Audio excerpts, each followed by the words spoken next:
Alright, hey y'all, we're just going to continue our talk here into the human condition. And we thought to move into the thing called the vita activa and the modern age, or these two separate things. Starting out with the on chapter 6 and the section 35, or subchapter, or whatever, world alienation.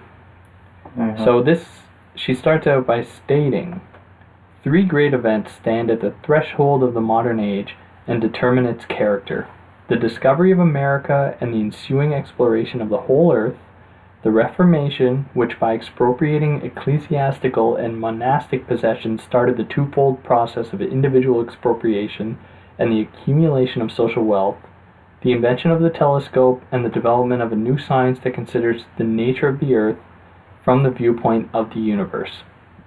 So in each one of these instances we see a sort of reliance in some part, whether it be on navigation or, to science more generally, I don't know what the technical terms would be, moving into the realm of science and what role that necessarily serves in not only conducting knowledge, but of conducting this thing called the human condition, or moving past it in any sort of way like that. So this is where we're going to think about the Archimedean point that we began with, which is that shifting of a point, or rendering the Archimedean point away from the Earth towards that outside the Earth, which is extremely complicated. Mm-hmm. And every time I read this, I wonder greatly what the implications of this really are, because I have a tendency to just kind of want to apply something of an elastic band to this thing called the Earth, or this thing called the human, that can be applied anywhere. So in space, doesn't matter where it goes, as long as it kind of remains stretched and it doesn't break. I don't know what breaking would be like. That'd probably be like an apocalypse or something like that. But as long as humans are involved or anything like that, like, we're still working within the parameters of this thing called the human condition. So what is it about this shift in the Archimedean point for you, Andrew, from the Earth to the outside, that marks something of a shift? Or what is it about it that is interesting for Arendt? Well, for Arendt, in the vita activa and the modern age section, it's not that the Archimedean point is located outside the Earth. It's that with people like Descartes and the rationalist philosophical movement, if one could describe it as a movement, has inserted the Archimedean point within the human mind. And this is what she's trying to get at in section 39 on introspection and the loss of common sense, of that human thought or human action is no longer about what takes place in the world, but rather what happens in the brain of these thought processes about which one can be certain. Because in Descartes, there's a kind of destruction of the world through doubt. That can only be ensured through this kind of very expedient belief in a decent God. So that's where Arendt is trying to go with the Archimedean point in this section, especially with the event of the invention of the telescope, where how does she put this?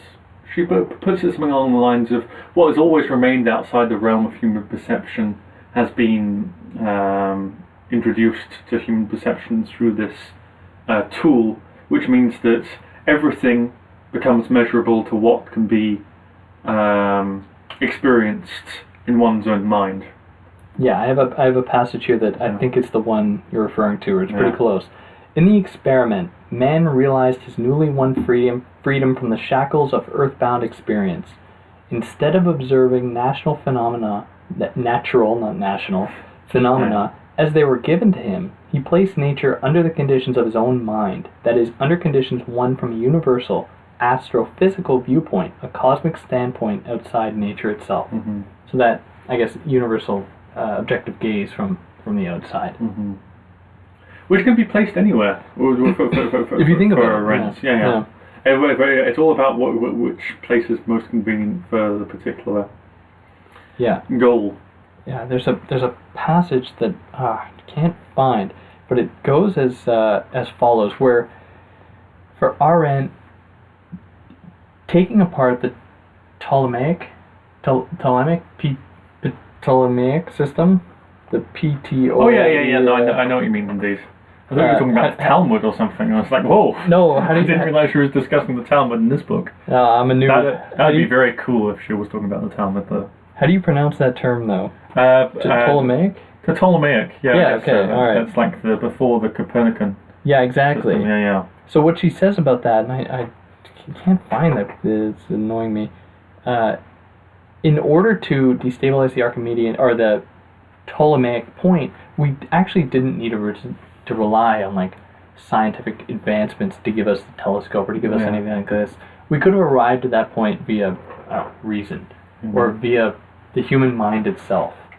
So she says that it's kind of odd that we have ascribed to these developments, technological developments, this sort of transcendental status, or this sort of privilege in that movement of the human mind or cognition. I think she says something along the lines of ideas can't change the world, but events do. Yeah. Which I have no idea where she might have put that. Yeah. But I know exactly what you're referring to. Right. I found it here. It says, okay. She says that it seems astronomers needed no telescope to assert that, contrary to all sense experience, it is not the sun that moves around the earth, but the earth that circles the sun. If the historian looks back upon these beginnings, with all the wisdom and prejudices of hindsight, he is tempted to conclude that no empirical confirmation was needed to abolish the Ptolemaic system. So we could have done it ourselves, right? Yeah. In that way, we didn't actually need to rely on these, on these technological developments to take that apart.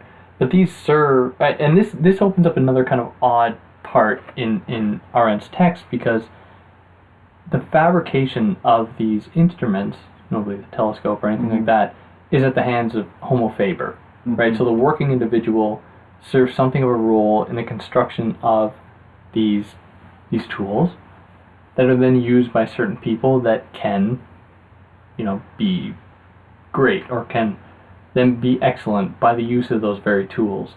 When for her, she doesn't, in my mind, and I hope you'll correct me if I'm wrong, she doesn't want to just say that is the case, where she doesn't want to say that we can just simply ascribe onto that moment, or of the development of the telescope by the hands of Homo faber and then used by Galileo or Copernicus or whatever.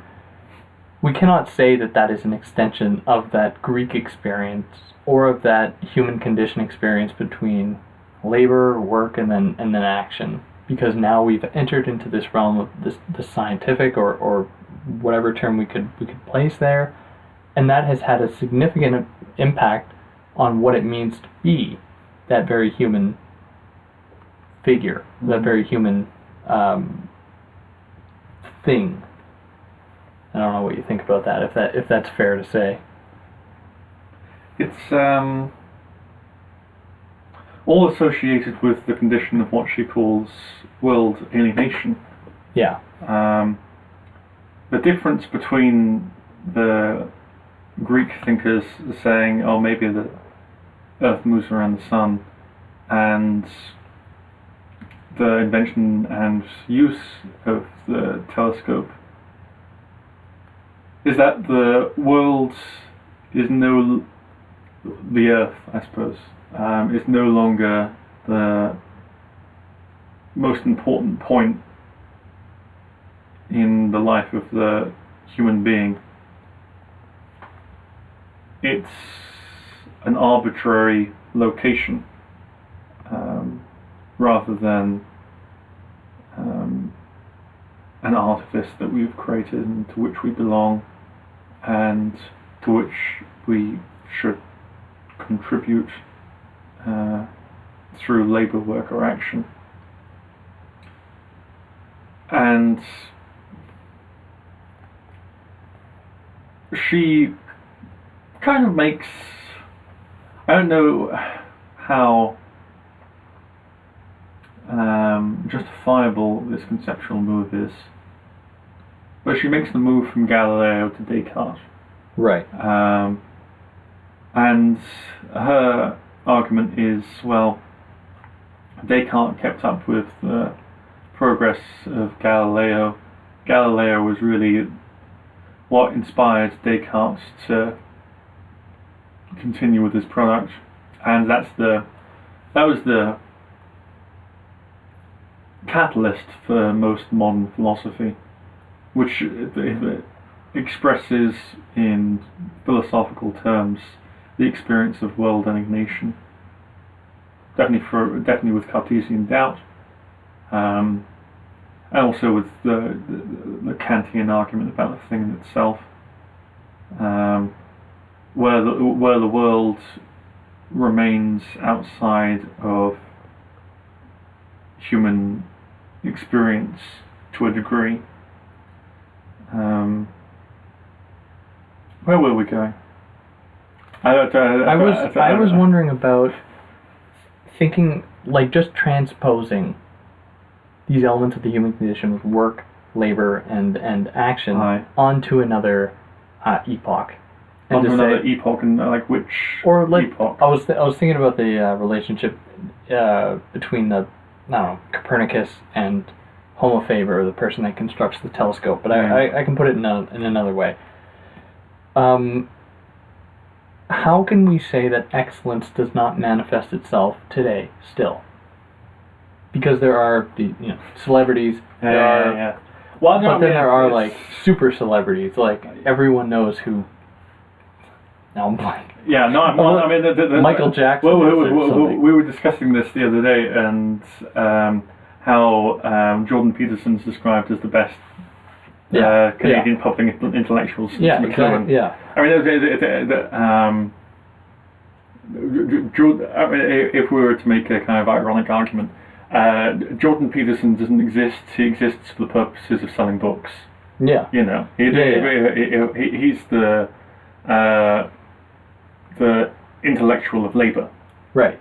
I guess. I mean, and I think one can really say that about intellectual figures since, let's say the 90s. Let's pick out an arbitrary decade. But where thinkers come and go pretty easily, and it's all about the. Let me put this another way. In the same way that Arendt talks about the downfall of philosophers, she writes that they are either coming up with notions of epistemology that scientists don't need, or they're merely mouthpieces of the zeitgeist, as Hegel would have them. Well, I need to try and figure out where that piece is, because it's pretty integral to what she said. Okay, so here we go. So she talks about the modern age as the era where philosophy came to play second and even third fiddle, because Descartes was following the discoveries of Galileo, and she writes that the philosophers became either epistemologists, worrying about an overall theory of science, which the scientists did not need, or they became indeed what Hegel wanted them to be, the organs of the zeitgeist, the mouthpieces in which the general mood of the time was expressed with conceptual clarity. In both instances, whether they looked upon nature or upon history, they tried to understand and come to terms with what happened without them.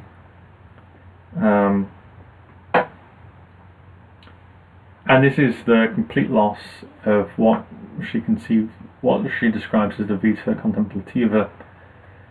No one really believes in eternal truths anymore, and the scientists or mathematicians who could probably express, who are really the only people who could express what might be close to eternal truths nowadays, just don't, I guess, because of the way that contemporary science progresses, and how each overall theory is supplanted by another one.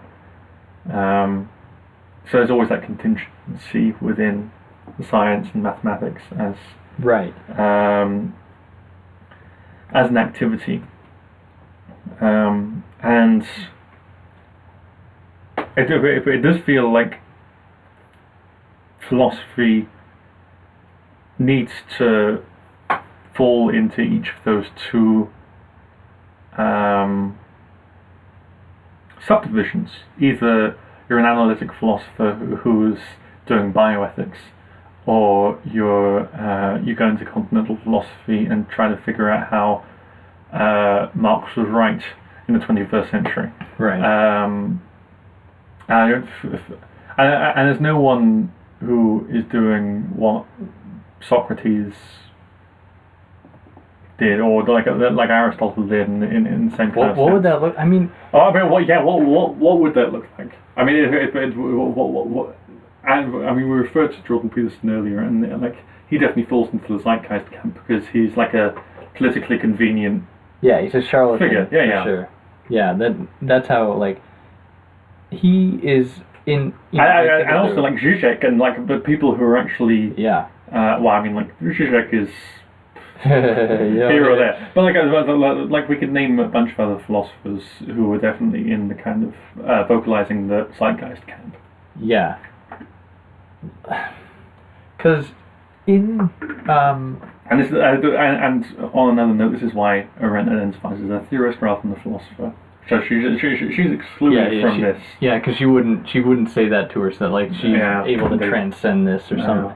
But like I think of someone like Steven Pinker. He's he's definitely a zeitgeister. Like, but he has all these interesting ideas about the fundamental human truths or anything like that. That, like, it's almost like those are false truths, right? Because at the one time, at least I think Arendt would say so as well. Would be like, no, this is propaganda garbage. This is also Adorno and Horkheimer. Like the state of enlightenment today is this kind of false clarity of this. Really facile sense of realism. Yeah, like 12 basic rules for life. Yeah, exactly. Go fuck yourself. Like, what, you can reduce this down to 12 rules? Like, I think not, my friend. But there's this moment here, and I want to take this passage to think about the way that science, 268 at the beginning of the part 37, universal versus natural science, where she writes that only we, and we only for hardly more than a few decades, have come to live in a world thoroughly determined by a science and a technology whose objective truth and practical know-how are derived from cosmic and universal, as distinguished from terrestrial and natural laws, and in which a knowledge acquired by selecting a point of reference outside the earth is applied to earthly nature and the human artifice. So in what way then do we, through this sort of scientific endeavor, lay claim to an almost these universal truths that are perhaps more universal than they've ever been? Like we have certain knowledges about the earth itself, perhaps about people with like statistics, yet are so far from the truth. In the same respect, if we can accept Arendt's thesis, like at least in concerning the Socratic way to truth or something like that, where it's not so much truth based on reason or truth based on what these old philosophers may have come up with, but it's a truth based on this, as you stated from Adorno and Horkheimer, this kind of like false clarity or this something like that doesn't actually require any sort of reason, but it falls into the realm of facts. No. And then it's from there we can take them in and say, and then really oppressive shit can come from that. And this is very much apparent, not just today, but the time of writing this. Like we were saying earlier, when we took a little break, like Arendt was a refugee coming from, that totalizing schema of fascism that just wanted to eradicate difference in any way it could, under the aegis of a sort of scientific pretension towards superiority or whatever. So I don't really have a question to attach to that, but off the top of my head, on the cusp of fainting, to what extent then does this thing called science differ from this old philosophical reasoning in the attainment of truth, or in that sort of process? I think that with science, especially the way that it's practiced today, is based in novelty. And I mean, this is the problem that's sort of faced the scientific community since the 50s, whether they acknowledge or not, when the academic journal industry became much more profitable.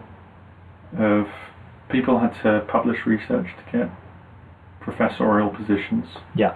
And if you wanted to publish research, you needed to come up with something new. So this is why you get all of those studies of chocolate causes cancer, chocolate prevents cancer. Yeah. Chocolate has no effect on cancer whatsoever. Yeah. So you have all of this sort of trivial accumulation of knowledge. Yeah. Which no one can really make sense of, because to a certain degree it's contradictory. People cite it in their own articles, because that's how the scientific community is able to publish articles. You need to make sure that there's a basis in the literature, but apart from to put forward your own research. Whereas with philosophy, I mean, if we're in theory and literature nowadays, because we've absorbed this kind of journal-oriented culture from the sciences, it's a lot more grounded, because we feel like we need to have a methodology. I mean, and on a side note, which makes me feel like I'm wearing a tinfoil hat, that whole thing is built into the institution of the university since the Cold War, where each department had to explain how it was more scientific. But because it was completely tied in with research funding, because the US didn't want to be behind the USSR in the development of science, and then that US university culture, because it had so much money behind it, ended up influencing, definitely Canada, and also Europe, which is also a trigger of the student revolts in the 60s and 70s. But we'll save that for a different podcast, maybe called The Truth Is Out There. Alex Jones has it right. Listen to these. You're gonna take these people seriously. Yeah, indeed. No, I mean, not Alex Jones, but the Unabomber, definitely. Right. Where was I? I mean, with the sciences, they have. It's definitely with the sciences. The aim is just to. They have a process idea of what it means to get to truth, and it reacts with different discoveries at certain points along the way, and just keeps on going. Whereas philosophical truth, in the vita contemplativa, it's eternal, doesn't change, always remains the same. There's this model of how things should be. There's this essence of justice. There's this essence of what is good. Which, I mean, in the way that the dialogues unfold in Plato, you never get to. It always eludes you. But also in this idea of action, I think, which is also a part of what it means to be a theorist, of talking to others in a place where we are equals. And really the aim of society at large is to create a space, this interesse. So really, on a side note, we could create that space in an egalitarian way, but the pragmatics of that is not outlined in this book, and I don't think that Arendt would subscribe to it, but I think it's a possible application of her ideas. It is, the philosophical exploration is the truth that we establish amongst ourselves, or the ideas that endure throughout time, past immortality. Whereas with science, it will keep on going regardless. This is why I had the distinction between thought, cognition, and logic in this book is pertinent, because while thought is endless, with the phenomenon of natality, every new birth brings someone new into this world, a unique perspective. So thought is really endless in that respect, whereas logic is unstoppable. Nothing will change the fact that 2 + 2 = 4, and in this scientific view, 2 + 2 = 4 is not this even equation that then balances out into a 4, but it's 2 + 2 = 4, and then what you can do with that 4 is add 4 to it, and then it's 8. And you can add 8 to that, and then 16, and add 16 to that, and then it's 32. It's with science and Arendt's perception, it's this metabolic process like labor. Yeah, exactly. And the way she states that specifically is that since it followed closely upon the discovery of the Archimedean point and the concomitant rise of Cartesian doubt, has been the reversal of the hierarchical order between the vita contemplativa and the vita activa. Mm-hmm. So in that way, the kind of how there is a sort of reliance on, or there's a sort of comfort in knowing that 2 + 2 will always equal 4, mm-hmm. and you keep going on in that way. I'm sorry, I didn't want to. Yeah. I didn't mean to mess you up there. I feel like you were on a roll. No, I've rolled off it. Yeah, because I wonder for my own part, what is... Because I just read The Republic for the first time recently. And I'm sorry for you. I know. Well, no, it's actually quite fun. I mean, it doesn't... I love the beginning. I love the beginning when Socrates is tearing apart their arguments, but then when he goes into laying out its society, I'm like, oh God, this is boring. But at the same time, well, it is boring, but I wonder to what extent there is more of a risk posed, and by risk I mean like a risk. I mean by like the loss, the literal loss of human life in the absorption or the kind of acceptance of a fundamental set of human attributes, and that if anything falls outside of it, it's derivative, it's messed up, mm-hmm. or this kind of because I'm just following Arendt, where she sees mm-hmm. a fundamental difference between that realm of thought, like the old philosophers, and then science, or in the way that science professes these kind of universal truths, apparently in some way, like 2 + 2 = 4, or whatever. Mm-hmm. These kind of unchanging, ideas. Which of these pose more of a risk to this thing called humanity? Whereas for me, I think that, as you said before, how that reason was that thing that was kind of open up to change, or was that the term you used? Like that. If you consider the fact of natality and new people entering the public sphere all the time, so I mean, perspectives can change on who is participating. Exactly. In speech and action. So, which one of those poses more of a risk, and which one of those is perhaps the better option? It depends whether you prioritize mortality or immortality. Is life the highest good, or is excellence the highest good? I don't know, because then you... Because we both live in this paradigm where life is the highest good, yeah, I think. yeah. Totally. Yeah, but the biopolitical type realm, for sure. Like, there is nothing more than my extending my life as long as I possibly can, and that's simply it.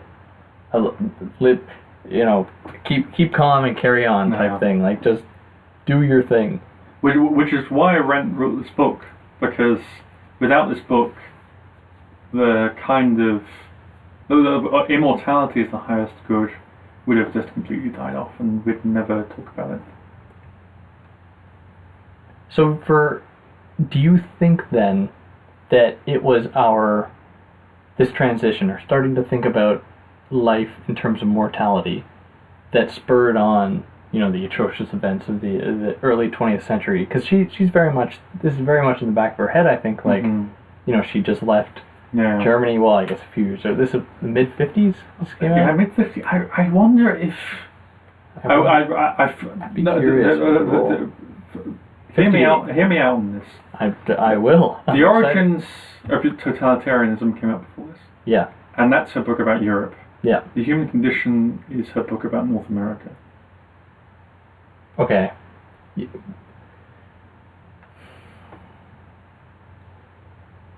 Would it, like, insofar as it wouldn't have been possible for her to write this if she hadn't observed? No, I think she's talking about the danger of the type of society that the United States had become.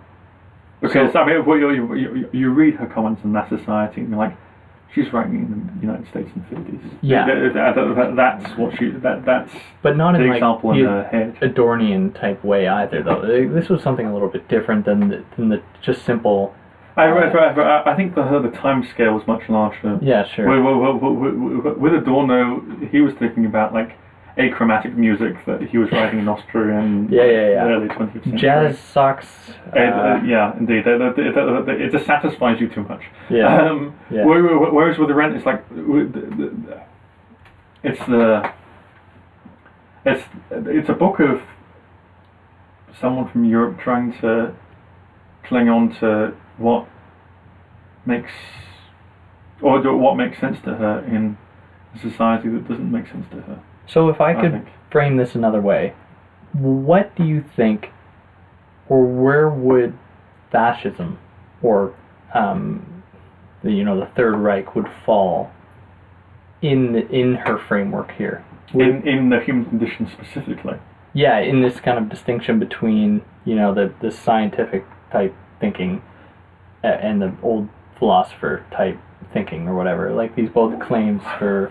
Well, I mean, I just need to borrow. Or if you want to open up a new category, like, please do. I need to borrow from Origins of Totalitarianism briefly, but where she talks about... I think I got it right here. No, you've got it over there. It's over there? Okay. Yeah, I know your book's too many books. Than you. It's embarrassing. But she talks, in the final chapter, she talks about ideology as the logic of an idea. Yeah. And nothing can get in the way of that idea. Mm-hmm. And this is why she talks... This is why she identifies logic with labour, of life will just keep on going. There's no end to it. It will just power on through. And with the way that science is exercised in the modern age, it's just the following of a logical idea, and also the erosion of what can be described as the public realm. Because I think that's... Well, and also in the section about the public and the private realm, where she describes this rise of the social as an way of administering society as if it were a household. And she identifies the household as this place of violence, this place of inequality. And that's what fascism is, to an extent. It's this leader who's in complete control of the way that a society is run. And also it links to Plato in her conception, the way she describes it in action, of how he viewed humankind as material to be worked on. So the Republic is an act of fabrication rather than a form of action. So, if I can sort of come up with a kind of shoddy Marxism. There we Maxim. go. There we go. Fascism treats the realm of action as if it were the realm of fabrication. Okay, yeah. It's all about treating people as material rather than Yeah, agents. for sure. Yeah. Yeah, and that would allow them to be not only consumed but disposed of at the same time, which is where the and within that schema, there's a rift between those who know and those that do. Yeah, exactly. But and this is also what she kind of writes about in the banality of evil, in the sense of people who are able to do without thinking. People who are able to do evil without thinking about it, in a sense of thought as a dialogue with oneself. Right, because they claim that they were just following orders or whatever. But if we think of ancient Greece, and there are moments in the Republic when Socrates is giving the suggestion that if among the guardians, if a father fucks his daughter or something and she gives birth, they must kill the child, shit like that, like eugenics present in all that stuff. It seems like a pretty messed up sort of formulation, right? To an extent. Arendt talks about this, and I'm trying to find the place where she would do this. Where are we? Let's have a little look. What were we talking about? We were talking about Plato and the bastard he was, and because it seems like these people where he's writing about the Republic is, in a certain sense, the way that he conceives politics is how the individual should conduct their life. As Arendt writes about Plato's insistence that the city-state must be considered to be a man writ large, and from his construction of a psychological order which actually follows the public order of his utopian city, but is even more manifest in the grandiose consistency with which he introduced the principle of domination into the intercourse of man himself.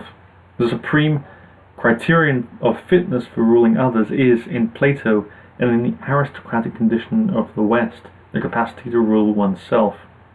Just as the philosopher king commands the city, the soul commands the body, and the reason commands the passions. And in this conception of what an ideal society should look like, I don't think it admits plurality in any way whatsoever. Yeah, no, I don't think it does either. But, because we could spend all day, well, I like to poke holes in it, but it's a weak poking of holes, I will admit. I just throw these epistemological type, or these epistemic hand grenades and try to say, oh, you didn't consider this, man. But it seems like there is a really glaring omission here in considering the role that eugenics played in consolidating this kind of ideal Greek state that she's so fond of, that I wonder what would be better, like this kind of mass society, because we don't know where mass society will lead, right? Because I'm thinking that she would be prepared to say that mass society would inevitably lead to that sort of ultimate, end point, that sort of destruction of just like the end of life, if it hasn't already occurred, because it would be naive to assume that just because human beings are still alive, physically, that means that they're still alive, as far as contemplation goes, as far as being philosophical beings or active beings goes. And I really wonder what is worse, the actual loss of life or the loss of that ability to be political agents or active agents. And I don't know, we can't solve this problem now. Well, it's back to the question of, is mortality the highest good or is immortality the highest good? You have to decide, and if you Yeah. come down on one side, then you have to, whatever follows from that, you have to stick with. Yeah. Oh God. Like Sophie's Choice, right? I mean, but for Arendt, she knows that these are like fundamental human Yeah. questions. This is why she titles it the human condition. It's like, okay, I can only really talk about labour, work, and action. And she, as I've said before, she says, I'm not going to talk about thought. I'm not going to talk about thought at all. But she keeps on bringing it up. Yeah. I mean, it's constantly on her mind, and especially the relationship between the Homo faber and thought too. Yeah, for sure, and that the concluding line of the book when Well, yeah, where she said, where she has the Cato quote. Yeah, never is he more active than when he does nothing. Never is he less alone than when he's by himself. So implicating that mode of thought, right, in the very passage. It's and it requires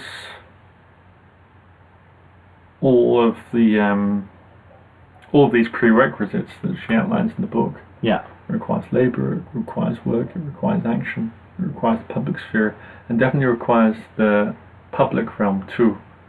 You need to have a space in the world to which you can retreat from public affairs, and within which you can be with yourself and conduct this dialogue with oneself. Yeah. Which is how she conceives thought itself. Yeah, for sure. But she also understands that thought must be communicated to others, and you can either do that through the work of art,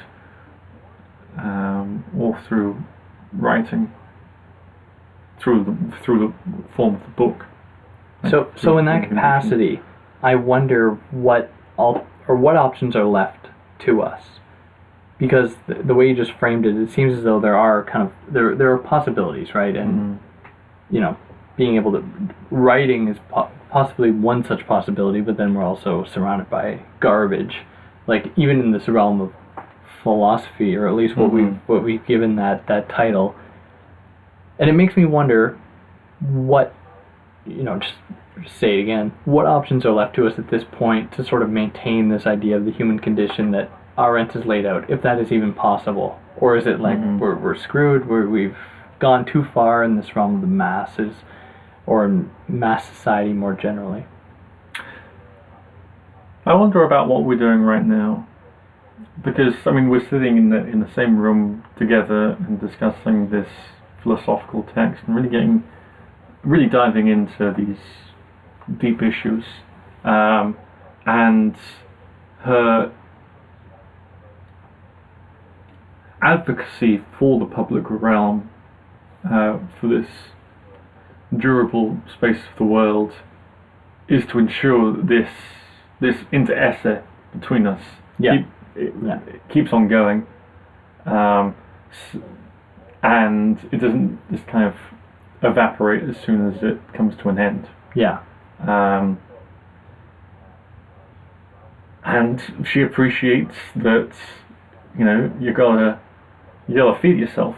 You gotta have you have to have dinner at some point. Yeah. But before you can have these conversations. Yeah, the dream of all academics. Like, is there going to be food tonight? I don't know. Exactly. Yeah. Well, you need to take care of these sort of very basic needs. But then there are these points where we can sort of come together and speak together,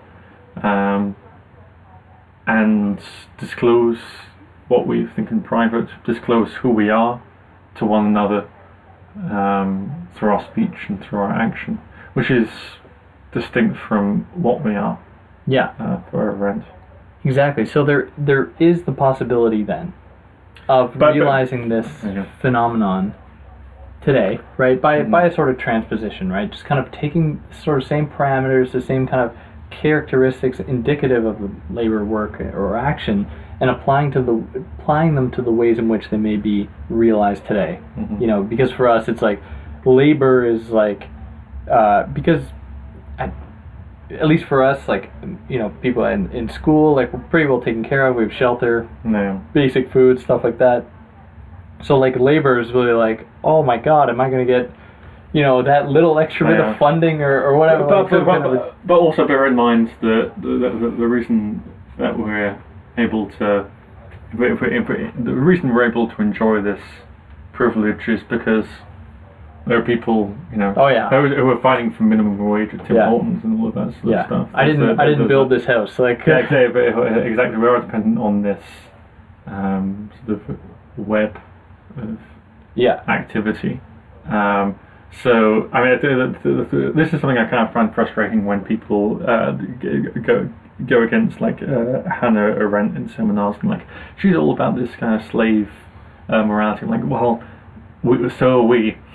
Yeah. The whole activity of coming together to speak about these texts nowadays is predicated on a very exploitative system. Yeah.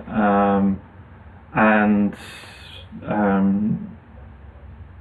mean, with Hannah Arendt, there's a question of whether she deems it as something that's always going to be there, or something that can be replaced by machines. She talks about automation during the book, and sort of finds it a problematic prospect because we live in a society of job holders. And we were discussing this earlier over dinner. Let me indulge in the personal anecdote. When I came here before I started my PhD, I was meeting friends of my landlord, and what a funny thing.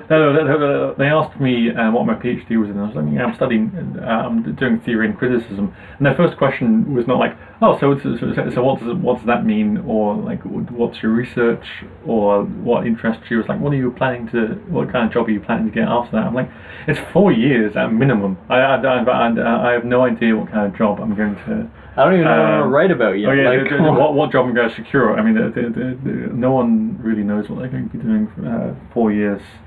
In the next 4 years, after the next 4 years in their life. But for Arendt, she's worried about a society where people can't think or can't imagine the freedom one might have in 4 years of sort of theoretical inquiry without needing the assurance that there's a job at the end of it. Yeah. And this is why she's worried about automation, because she knows that people associate their self-esteem with their work, or attribute more meaning to holding a job than it's worth. Yeah.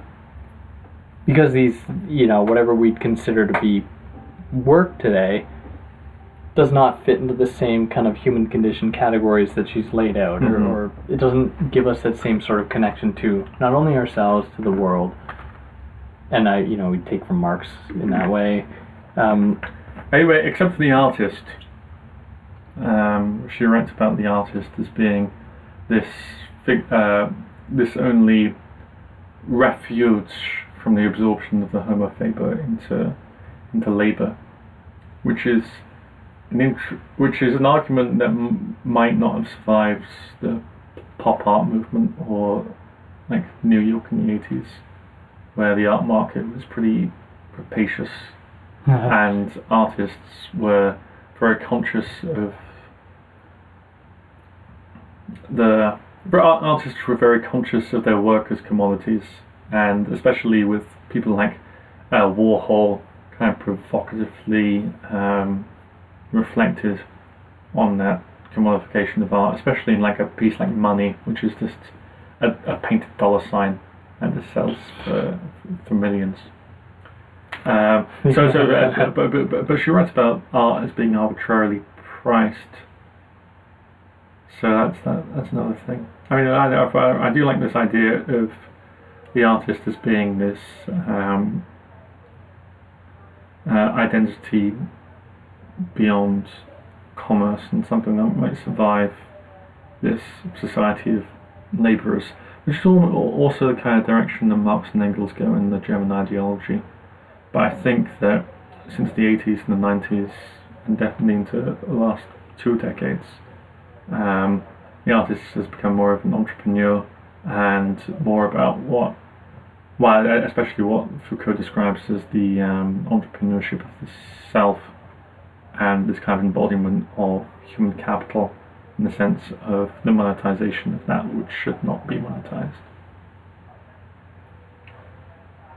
So I think her last refuge from labour has been infiltrated. Yeah, for sure. And it makes me pessimistic. Like you gave a nice idea about what we're doing here. Yeah. But breaking out of the bounds of not, because it's one thing if we were to take like a sort of Marxist approach, I think it would be more clear as to what would constitute like an anti-capitalist mode of being. Whereas with this, for my own part, I have trouble understanding, or not understanding, I have trouble kind of imagining that possibility of being outside of that thing that she claims that we're in now. Like, we can do this now, but would you and I be talking about this if it wasn't being recorded and for like whatever other purpose? Yeah. Like there, of course, we go to the bar or whatever. We talk about this stuff, but it definitely has a sort of expediency to it, and it's I mean, as we were talking in the break, I mean, doing this podcast looks good on your CV when you're applying. Yeah, exactly. Yeah. No, there are other things attached to this for sure. Which is, I don't know. This is the problematic of the Homo faber, of the struggle between means and ends, of what happens when ends can be taken up as means again. So this conversation is not. I mean, to take the example of, let's say that you talk about this in a cover letter for a teaching position.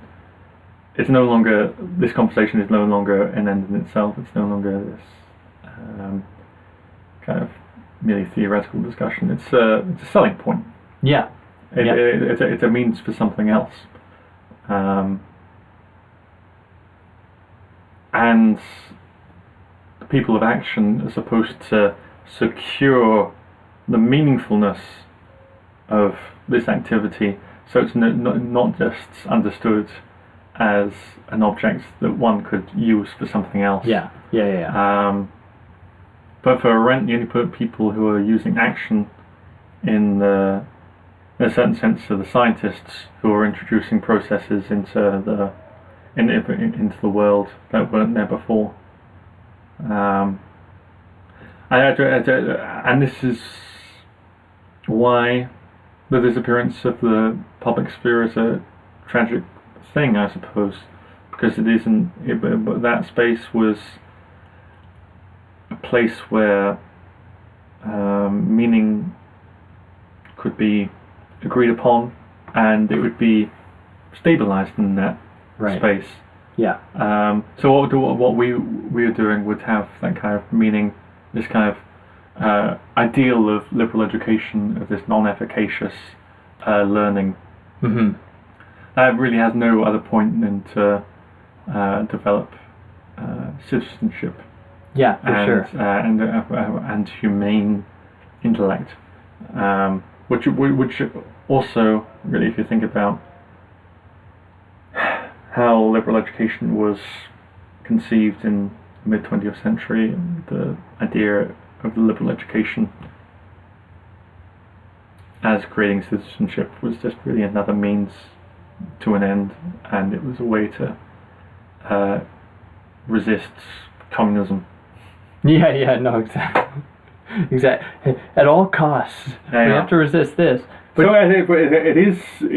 I mean, she's right in the book. It's a real struggle to decide what counts as an end. Can you say more on that? I think I'm on the same wavelength as you, but I don't know. Well, in the sense of like, well, I mentioned this earlier. Like this conversation, this podcast, is not just an end in itself. If you choose to use this podcast as an example of your professional skills in academia, and then use that to go for a job.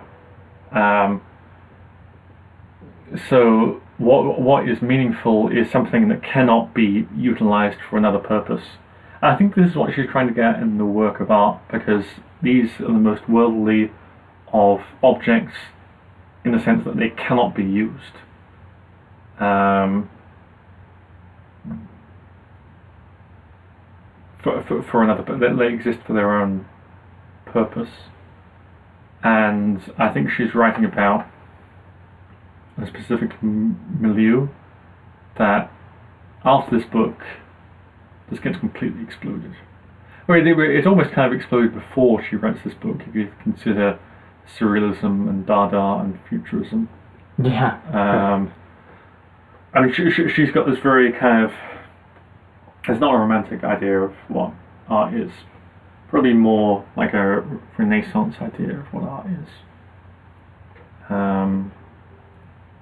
Because otherwise art would subscribe then to that thing that we were talking about, this scientific 2 + 2 = 4 type thing, where there's that progress to it. It's part of a greater system in some form or other.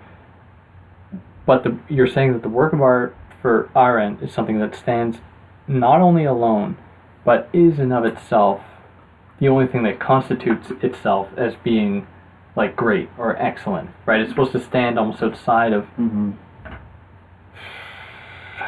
God, could it stand outside of culture? I don't know if that's possible.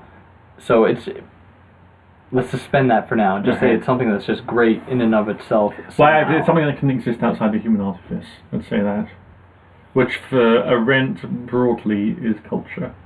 Yeah. I feel like there's an absence of that term in here. And then you're right. Like what does that look like here? But okay, so if art is what exists outside of human artifice in some capacity, then it stands outside of that realm of the human condition. No. It links back to immortality and durability. Yeah. And art is the most durable of objects of work because it doesn't get used, and so and for Arendt, what wears down durability is usage.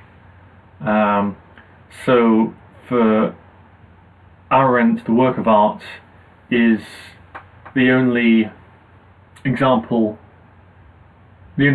tangible example of what immortality looks like.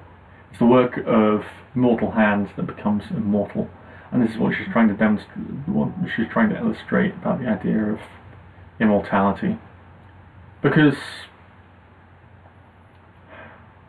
it depends on the table, but I think I'd be prepared to throw out a table before a work of art, whatever is classified as work, before a painting, let's say. Yeah, me too. But why, right? For some reason. Well, but because I don't know. It's just the.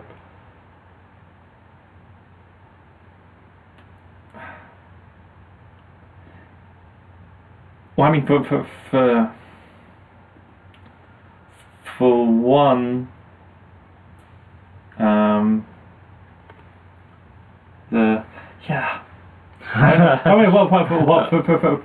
because other objects seem more disposable. Yeah. And we make less effort to preserve that chair than we do for like a really great photograph or a really beautiful painting. But it doesn't mean that more labor has necessarily gone in. Like, is even very specialized kind of labor, I think. But you could get right. But you can have a crappy painting and a really beautiful table. Yeah, but let's assume let's assume that the table is not in itself like a work of art, even like the table I'm using here, like it's just some like a desk. But if you have a work of art that's like if Jackson Pollock just took a paintbrush and threw it at the canvas and sold it to someone, that person would probably be more willing to keep the canvas if they had the choice than keep their dining room table, or let's assume it's just like a table, like I just got it at some secondhand maybe or something like that. More labor was put into that table, and that table serves more of a use value, yet it doesn't transcend the work of art that sits on the wall that took a millisecond to make. It's because I think that the thought process of the work of art is less repeatable than that of the table. Right. You could never replicate that. You can make the same table over and over again. That's a good point. But I mean, especially with the Jackson Pollock painting. Have you seen a Jackson Pollock in person? Oh, not in person, no. Why? I only have the internet. In person, the depth of the painting is crazy. Like it sticks out an inch over the canvas. Right. I mean, like that isn't replicable. Yeah. That's completely unique. That's individual to what he was doing that day with the paint. Whereas with the table, the idea is always still in the craftsman's head, and they can do the same piece over and over again. Yeah. But this is definitely a Western paradigm for making art. But in the East, especially in China, they have a different conception of preservation. Here in the West, the preservation of the artwork is all about keeping the original and trying to restore it to the point that trying to restore it to what it looked like when it was originally produced. Whereas in China and Japan, the idea of restoration is just creating a completely new copy. Right. Interesting. So Arendt's idea of the uniqueness of the work of art operates really great in the West. Doesn't fly so well in the East. Right. Yeah. But because of just different conceptions of what preservation and restoration of the work of art mean. Yeah. Oh, God, that's interesting. I'm gonna stew over that one for a while.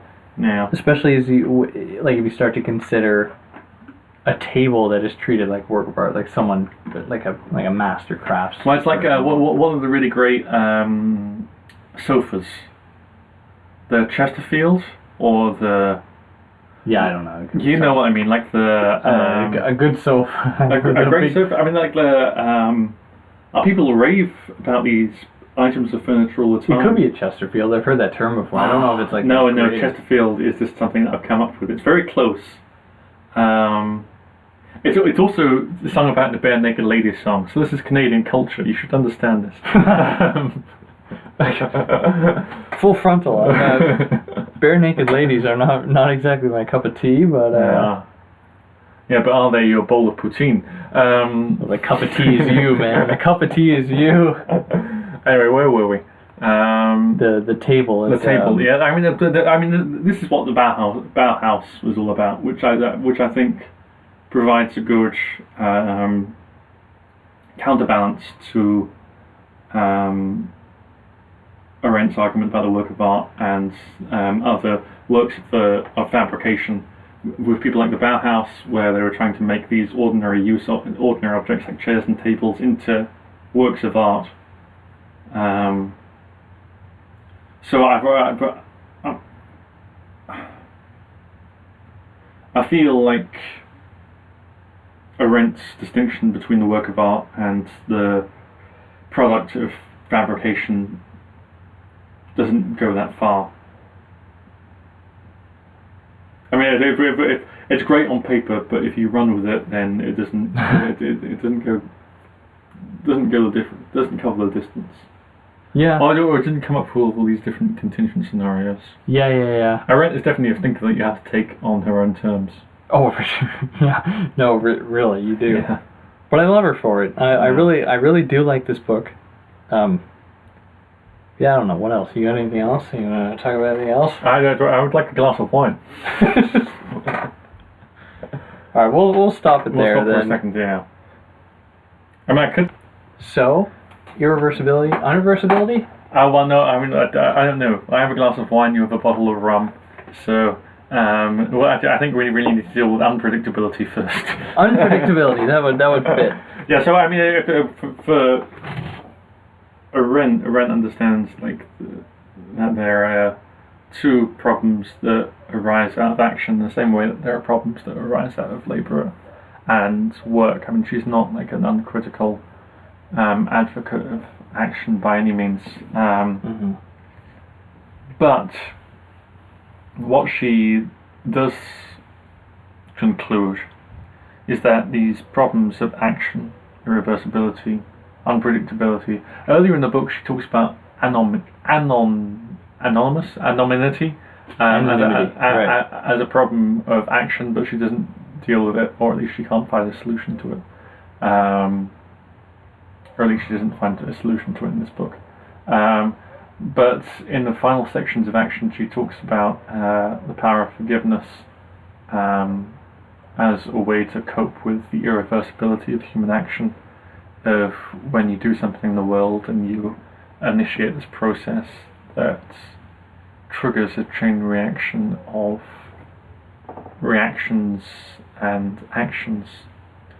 The only thing that can stop that, well, two things can actually stop that when she writes about it. The main one is forgiveness, because that's the one that really looks good on the bumper sticker. But there's also punishment. It's all about a way to bring an end to the beginning that action brings into the world and the unintended consequences that come out of that. And I was thinking late last night when I was reading this section of what are the limits of forgiveness? I think that she puts it. I think that she provides an answer to this question in the form of a radical evil, and in the sense that Kant puts it. The only thing that actions that should be forgiven are those that have unintended consequences. If you intend to do evil, then you cannot be forgiven. And I think it's difficult to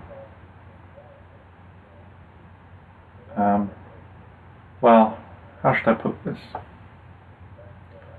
I mean, it's difficult to tell what people's intentions are, and I guess this is the basis of our legal system, because you can plead insanity for one instances, and I guess not being in full control of your cognitive faculties means that you're able to be forgiven or able to be punished. Vengeance is different. Vengeance doesn't really bring an end to the process of action, it merely continues it. Forgiveness is the thing that Christianity really adds to politics, in her view.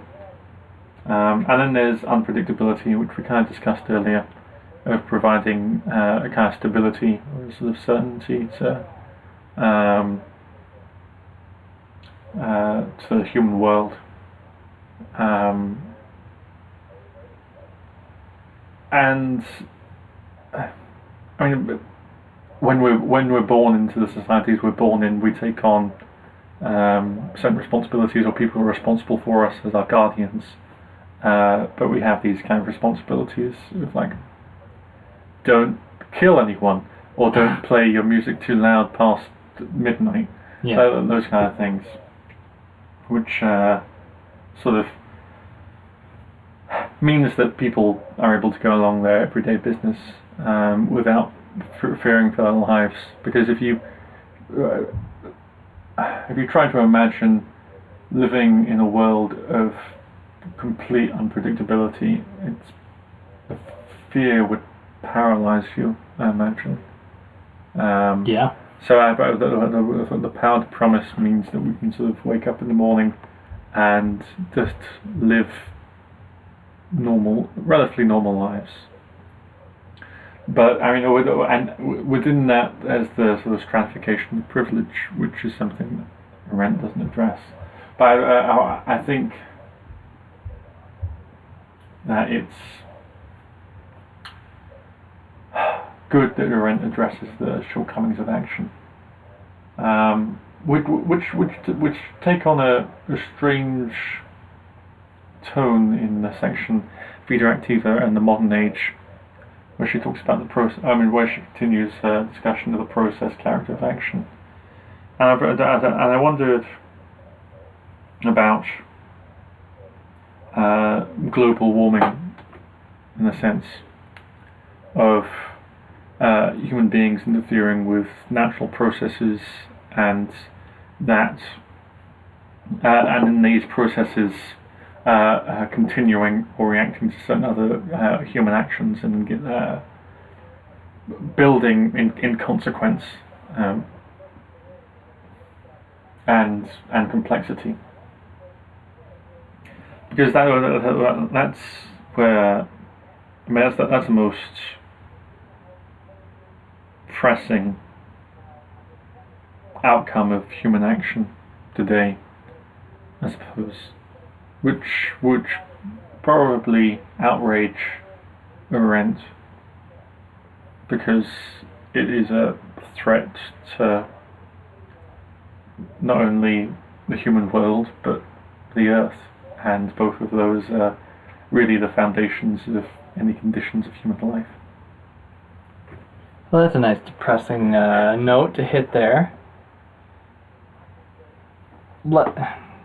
I don't think there's an optimistic future for Arendt.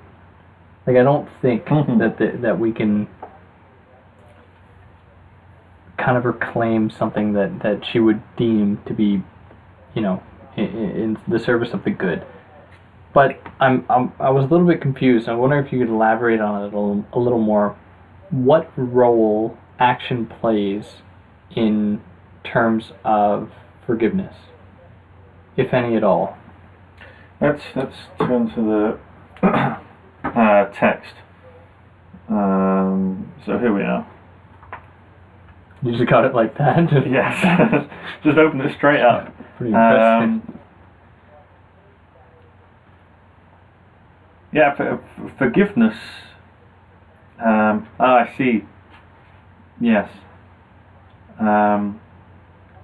So forgiveness, in her terms, is not a way of reacting to someone's original action, but a way of acting anew and unexpectedly. Right. Okay. Well, this is where her reference to Jesus really plays perfectly, in the sense of turning over the cheek, of not retaliating in the way that the other person would expect you to if they'd offended you or trespassed against you, or at least done something to you or affected you by their actions in a way that they didn't anticipate. So instead of vengeance, which, as I said earlier, is just reaction and is contributing to the process character of the initial action, forgiveness puts an end to the original action and starts a new process. And she writes about it as so she says that forgiving and the relationship it establishes is always eminently personal, though not necessarily individual or private affair, in which what was done is forgiven for the sake of who did it. And then she goes on to talk about love as an anti-political human force. Right. And the political equivalent of that being respect, of this kind of basic level of human dignity that we ascribe to one another without being friends or without being kind of intimate with one another. Respect is the force that means you don't like push someone out of the way when you're queuing up for a bus. Which means that like that you know, the world is not people just trying to get their own way. In most instances, I mean, like, the world is definitely a product of people trying to seek their own advantage, of course. But the way that we interact with one another when we perceive one another as equals is generally respectful. Yeah. But then, I mean, we have to consider problems like racism and sexism. Yeah. Which is all the way, which is about withholding. Those things throw a pretty big wrench in this project. And which is why, you know, I mean, should we forgive? And this is the question of the Me Too movement, I suppose, if we can drag something contemporary into this discussion of should we go the route of forgiveness, vengeance, or punishment? And punishment is probably the best way, I think. And definitely brings an end to the action. I don't think that is that what was the case? Like the case of someone cutting off someone's penis for sexual assault, something along those lines. I don't know. I don't know. I feel like that happened a while ago. But yeah, that's vengeance, and forgiveness is rare. It wouldn't occur in a legal system. I think, as Arendt says, it's something very personal. Yeah. I think that as a society, punishment is the way we should deal with crimes. But then, this is where, I mean, Arendt is great at sparking off discussions, but she's not great at ending them. I mean, what is proportional justice? Because, I mean, people from different populations have experienced the force of the law in different ways. Yeah. Yeah. So, I mean, Arendt is the philosopher of worldliness who works as long as the world doesn't get involved. Yeah, no, that's good. I don't know what else. You got anything else in there? Well, I've still got a bit of wine left, so I should have something left.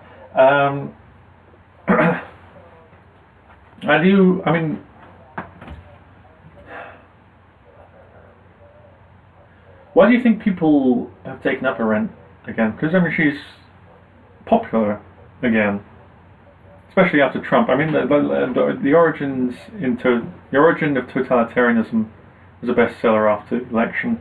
It was the wrong book to read after. Sorry. No. Go back to the second. Go back to the section.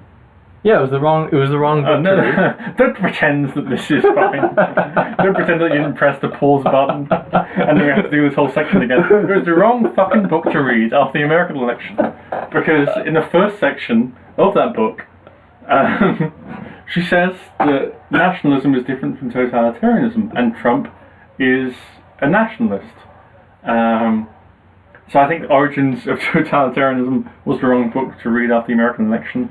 The Human Condition isn't even the fucking right book to read after the American election. I don't know. What is the right book to read after a political event like this?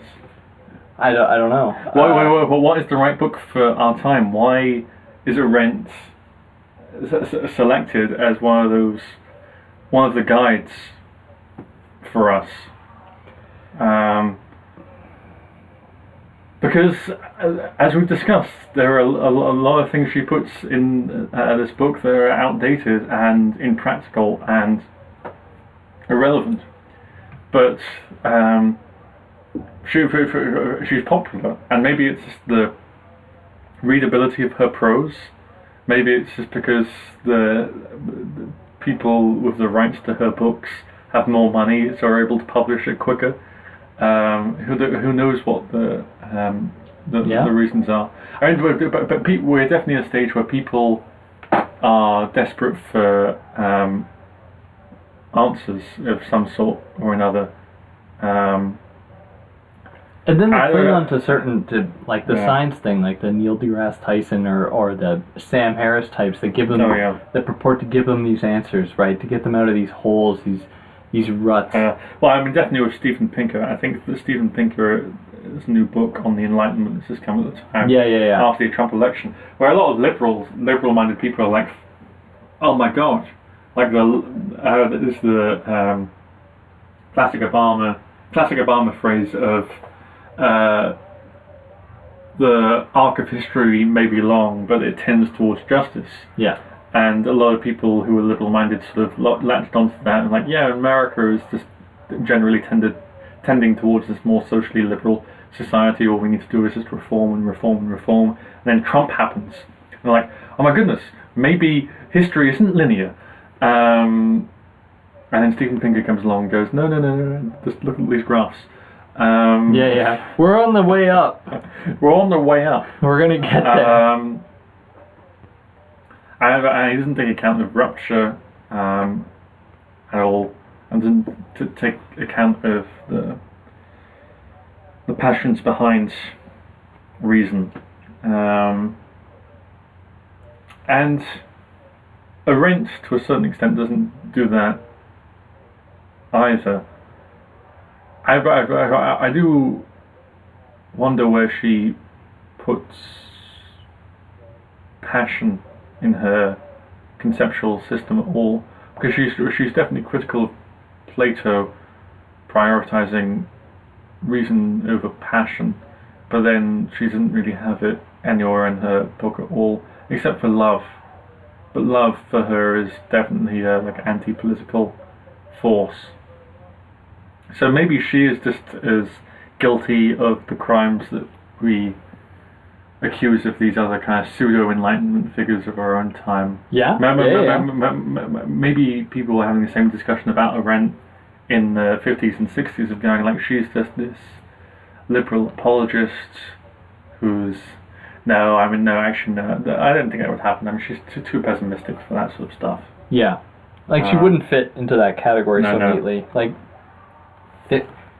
It's too complicated for that. Yeah. Like, and I don't want to just give it credit based on its complexity, but it seems as though this isn't intended for just anyone. No. Right? Like, this is a very difficult text, at least I think. Whereas I feel like those texts that come out today there is like it is part and parcel of that system of equalization, that kind of the social, in a sense. Rendering accessible everything to everyone. Well, it's like what Ortega y Gasset talks about in The Revolt of the Masses, right? About how the problem with massification, which Arendt would describe as mass society, is the fact that the commonplace, knowing itself to be commonplace, demands that everything else is commonplace, and completely rejects anything else that's nonconformist, anything that could be described as excellence, anything that could be described as abnormal. And this is the problem with the masses. I think that this is the audience for what might be described today as pseudo-enlightenment. They're writing for the general reader, and the general reader doesn't exist. It's a subject position that ordinary people have to adopt. Yeah. Which, I mean, to go off on a tangent, like Derrida completely detested this type of thinking, that there was this general reader, because the reader was always, moving around in their own position. There was no sort of like general reader to begin with. I mean, the whole idea of a general reader is patronizing. It's a sense that someone can't be capable of the type of higher thought or specialization that the author is capable of, or that the expert is capable of. Yeah. Yeah, I would certainly agree. But I don't know. Is there anything else? You got anything more to add? We actually recorded a whole bunch of this, but we lost it. What? No, you lost it. I paused the track at some point. Yeah. Very unbeknownst to myself. To be honest, that would have probably been the most durable part of the podcast. Don't say that. I was thinking about that. No, I mean, where the discussion went after that was a bit more passionate because we were both frustrated about the loss of the recording. So I think it was for the better. It could be. Well, anything? Any last words? Any last words? I think that the Human Condition is just one of those texts that you need to reread. I mean, there's a great line by Calvino about classics of classics are the books that people say they're always rereading. You know. Yeah. In the sense of, and it's kind of criticism of like pretentiousness in literary circles. Like, you don't want to accept that you're reading this book for the first time. And I think the Human Condition is one of those books that everyone needs to read for the first time, and then really from that point forward they need to keep read for the first time, and then read for the first time. Well, it's definitely one of those books that feels fresh every time you pick it up. Yeah. And that's it's a rarity. No, it's a great book, and I like this. Like I said a little earlier, I think of all the thinkers that I'm like, kind of like, I have my reservations about, like, kind of problematic. I'm like, but Hannah Arendt really like sticks to me. I have trouble justifying Heidegger, but I really like Arendt. Yeah. She's a great writer. Mm-hmm. I really like, and I like what she's saying. But I guess on that note, we can sign off. Yeah, we can conclude. For anyone that has any beef for us, if you're out there, if you're out there and you actually listen to this, still listening. I say that at the end every time. Yeah. If anyone actually made it this far, and you think that we said something dumb or you disagree with us, YouTube has a comment section for a reason. Make it apparent. But otherwise, say goodbye, Andrew. Yeah, goodbye. See you again soon. Well, speak to you again soon, and we'll never see each other. Yeah, no. We hope. That'd be creepy. We never talked about the space of appearance as reality for Arendt, but maybe that'd probably be fitting for a podcast. That's totally oral. When we were talking about doing another talk on like another author here, but for now, for any of those that listen this far, thanks a lot, and we'll see you later.